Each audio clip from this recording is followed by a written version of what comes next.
Dažnai mums atrodo, kad neiname pirmin, nes bijome nesėkmių. Bet tiesa tame, kad sustojame, nes bijome kitų nuomonės, kitų vertinimo. Baimė būti teisiamam ir kritikuojamam - tai psichologiniai priklausomybė nuo kitų nuomonės, kuri labiausiai ir trukdo siekti tikslų ir suvokti asmeninę vertę. Ši priklausomybė ima griauti savivertę ir žlugdo mus kaip asmenybę.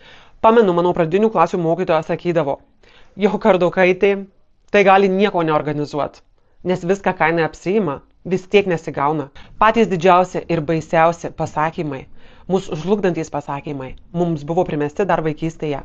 Po ko ir pradedi abejoti savimi ir tikėti, kad esi niekam tikęs. Gal geriau iš viso nieko nepradėti, kad niekas nepasakytų, kad nepavyko. Bet esmė tame, kad kitų vertinimas nėra tiesa. Blogas pažymys nepadaro mūsų blogais.